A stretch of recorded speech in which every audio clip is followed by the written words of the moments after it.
The year was 1865, and the dying sun cast its last drunken rays over Deadwood, a town that stank of sweat, gun oil, and the sour breath of broken men. The dirt streets, clawed by wagon wheels and blood, stretched like veins toward the gallows' gray horizon. It was here, at the raw edge of the frontier, that a man like Boone Travers came to lose himself, or be found by something far worse. Boone was dust-bitten, rail-thin, and ugly with road miles no whiskey could wash away. His boots were cracked like old bark, spurs dull as forgotten church bells. A drifter, ex-Confederate, maybe Union deserter, no one dared ask. Folks only saw the low-brimmed hat, the sharp jaw, and eyes cold enough to freeze a man's last prayer in his throat. He pushed through the doors of the Red Vulture Saloon like a man walking into his own funeral. Smoke curled in lazy ghosts around low conversation. A piano man bled slow misery from ivory keys. Card sharps hunched over cheap whiskey and cheaper luck. Boone crossed the warped floor, boots whispering over old blood stains never fully scrubbed out. Behind the bar stood widow Maudline Calder, Cattle Baroness, 71 years old, and rich enough to buy the sins of every man west of the Mississippi twice over. Her hair was coiled silver, eyes sharp enough to peel bark, and a black dress hugged her like morning never quite let go. Boone knew the stories. Maudline Calder hadn't buried 3 husbands. She'd outlived them, and not kindly. The last man who laid beside her died with a Colt pressed against his temple while he slept. Some said he cheated her. Some said he tried to run. Either way, he left his boots on the wrong side of the grave. She watched Boone like a hawk circling a dying hare. "You the drifter been asking after work?" Her voice was dry whiskey and churchyard stone. Boone tipped his hat slow. "Depends who's paying." She smiled, thin, deadly. "I'm not paying. I'm off airing something better." He didn't flinch. Men who flinched here ended up face down in the Badlands. Marriage. A single word, heavy as a tombstone. The saloon went quieter than a hanging yard. The piano man's hands froze mid-dirge. Every outlaw and saddle tramp leaned closer. Boone's jaw worked slow. "Don't take me for a fool. You're a poor man with a graveyard in his eyes," Maudline whispered. "And I'm an old woman sitting on more cattle, land, and gold than God himself cares to count. Marry me, cowboy. 7 days bound by law. Then you'll have enough silver to drown every ghost that haunts you." He looked past her, out the dirt-smeared window to the hungry hills beyond.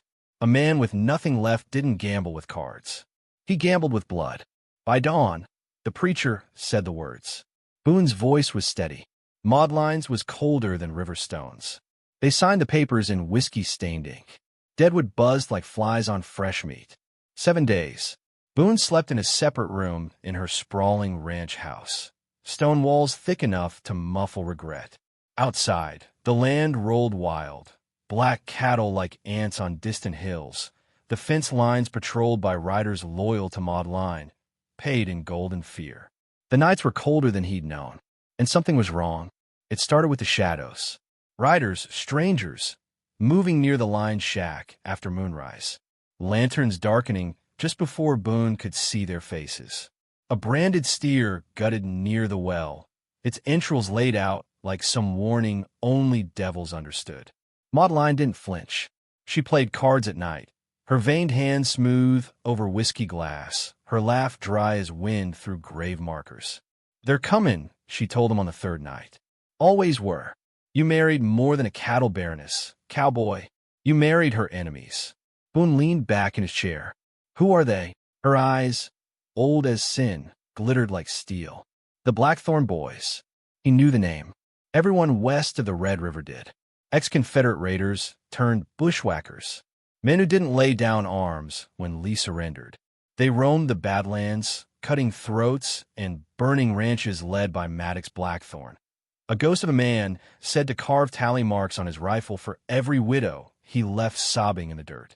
"They've been picking in my herds," Maudline whispered, "waiting for me to die, waiting for the land to fall easy." Boone's lips thinned. "Why me? You know death when you see it," she answered simply. "You don't fear it, and you don't run." By the 5th night, Boone found a first warning on his doorstep. A noose, frayed hemp smelling of old blood, and a single name carved into the wood. His. He didn't drink that night. Didn't sleep, either. Come dawn, he rode the fence lines, rifle across his lap, revolver loose at his hip. Buzzards wheeled high overhead, waiting. 7 days. The sixth night broke hard and red.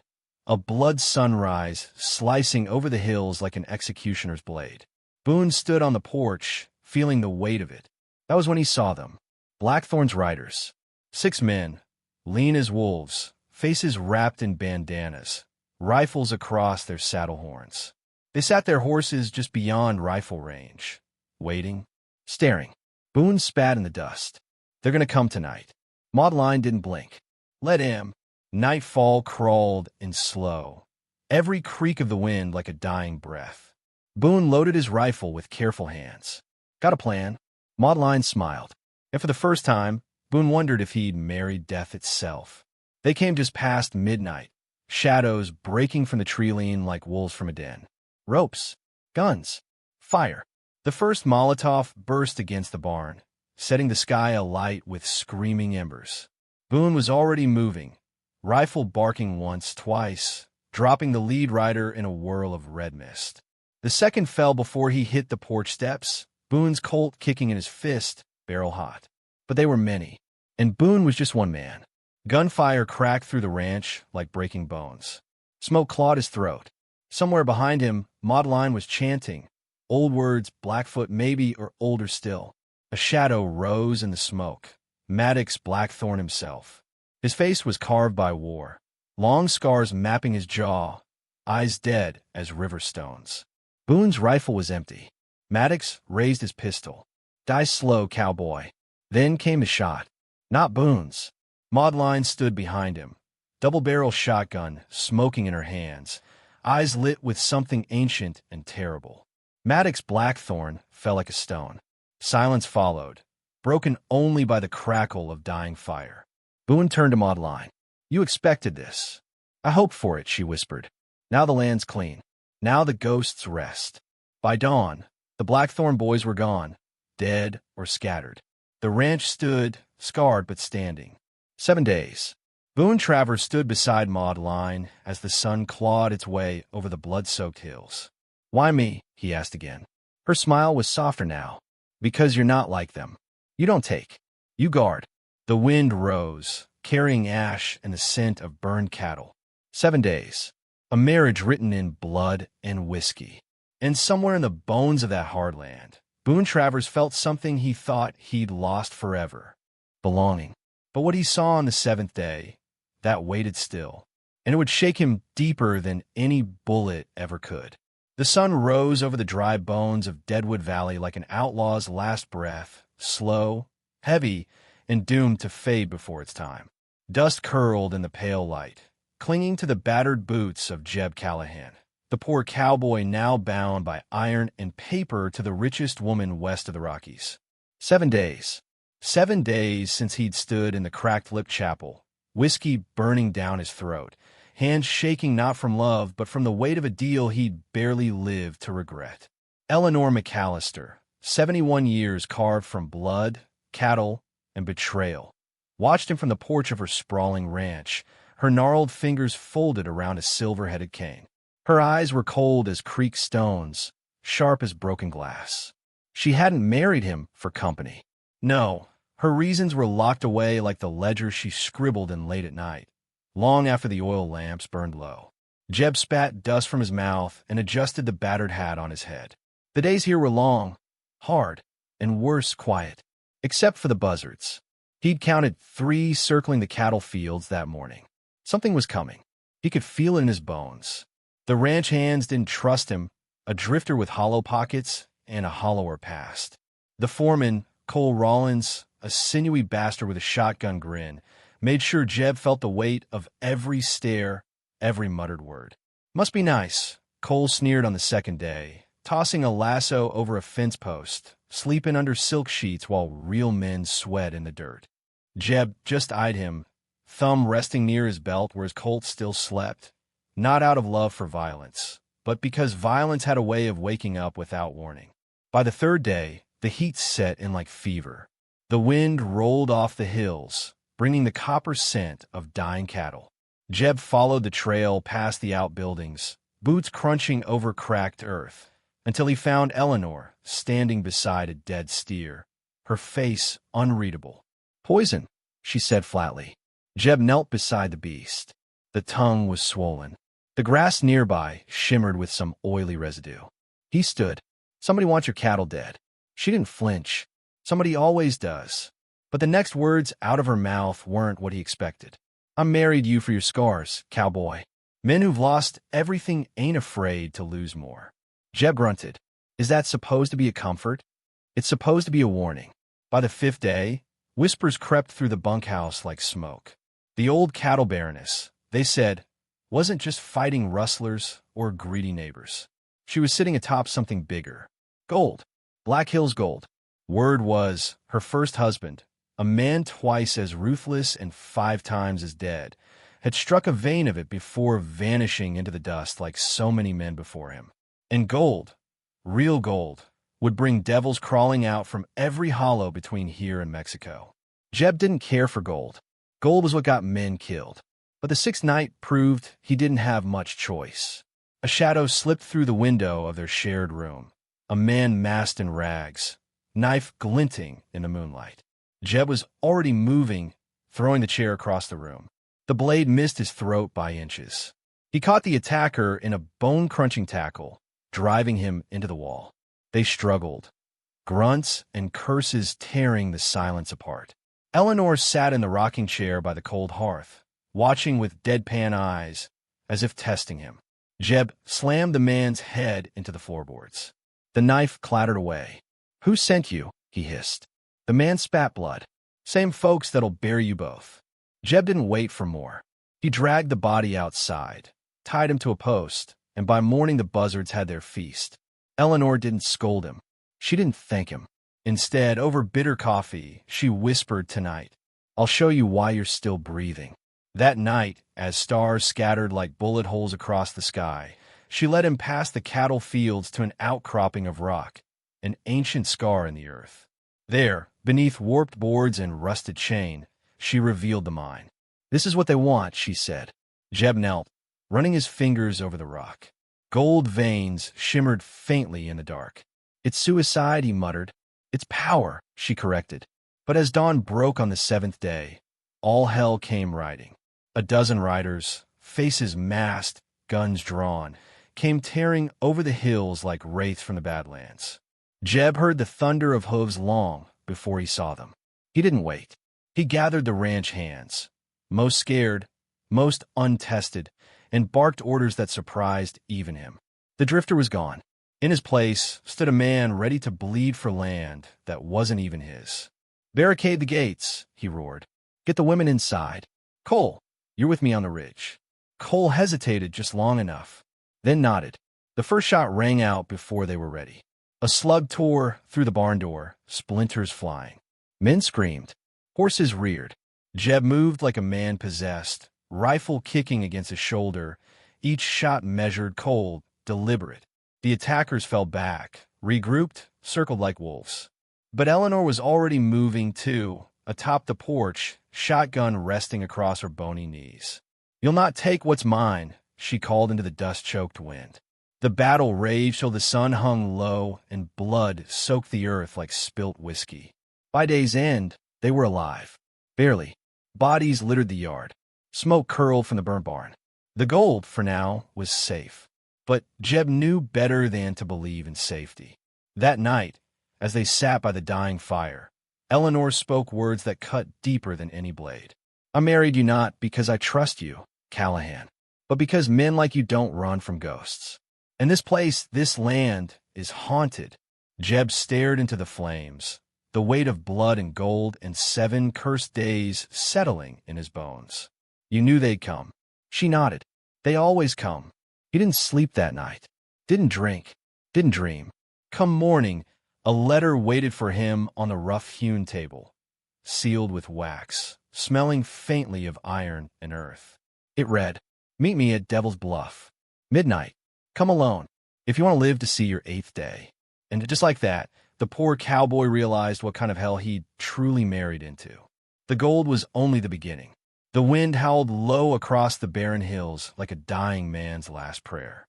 Dust coiled in the copper twilight, sweeping down over the Barrow Creek Ranch where everything, blood, gold, betrayal, had finally come to reckon.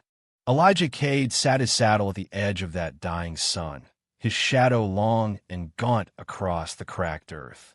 7 days had stripped him to bone and sinew.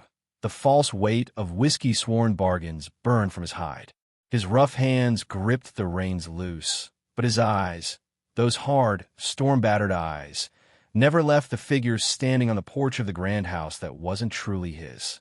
Josephine Barrow, the 71-year-old Cattle Baroness, stood upright, regal even in ruin. Her silver hair was pinned high, but wisps clung wild in the wind like threads of ghost smoke. She didn't wear mourning black, no, but the deep burgundy of a queen ready for war. "Elijah," she called, her voice neither soft nor sharp, but steady, carved from granite. "Get down off that horse. There's things you need to see with your own eyes."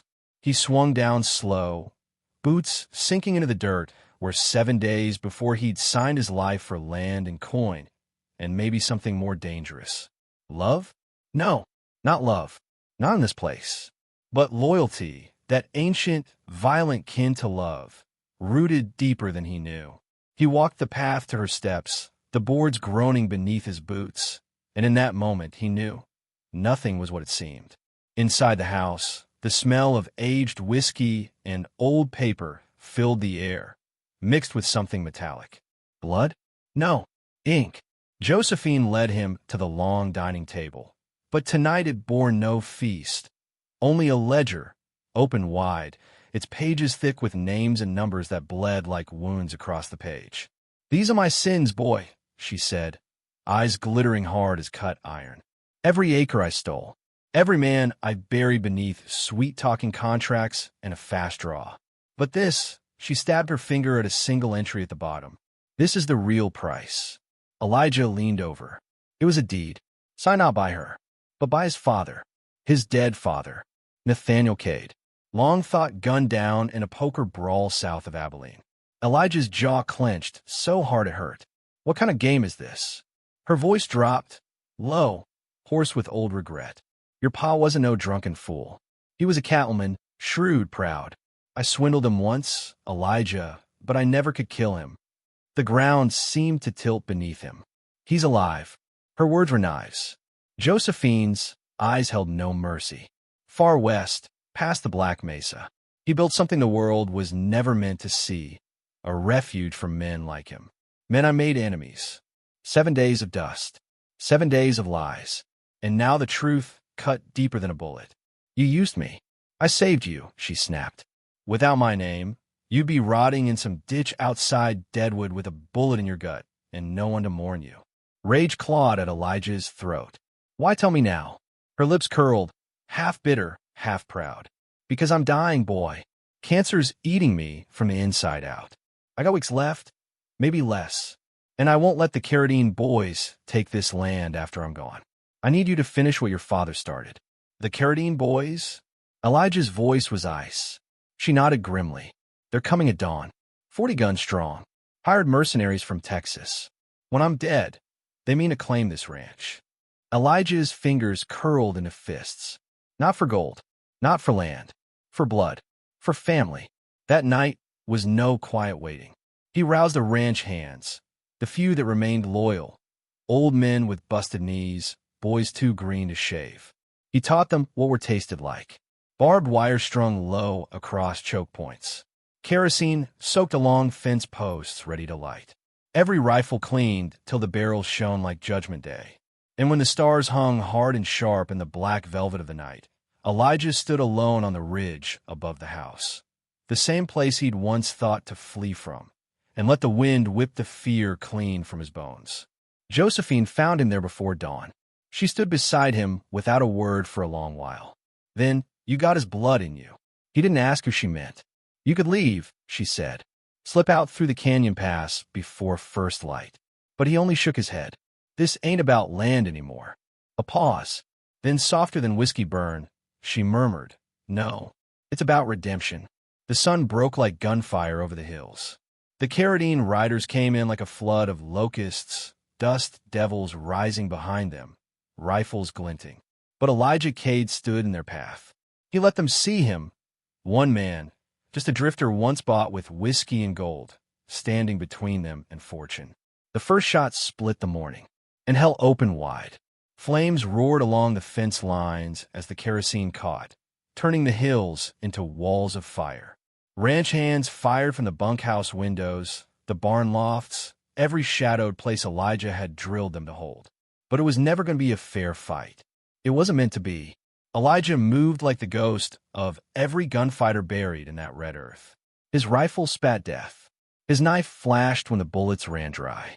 He fought for every step, every breath. And still they pressed in.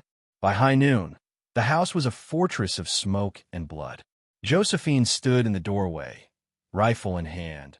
Her once proud figure stooped now, but her eyes burned hotter than the fires that ringed them. "Elijah," she called above the roar. He staggered to her side, blood slicked down his arm, his breath ragged. "You gotta go," she rasped. "Find him." He shook his head. "Not without you." She smiled then, not sweet, not soft, but fierce as any outlaw queen. "My time's done. Yours ain't." She pressed a worn leather satchel into his hands. Maps, deeds, letters, everything she'd hidden away. And then, without waiting, she turned, rifle blazing, as the last of the Carradine boys surged the porch. Elijah ran, through smoke, through ash, through the wreckage of a life built on lies and steel. Behind him, the house exploded in flame. Josephine Barrow's last stand carved in fire against the endless sky. He rode hard west, past the Black Mesa, into a country where old ghosts waited. For redemption, for reckoning. Nathaniel Cade was out there, and Elijah meant to find him. Not as a drifter, not as a fool, but as a son. And maybe, just maybe, as a man who could set right what blood and whiskey had long ago torn apart.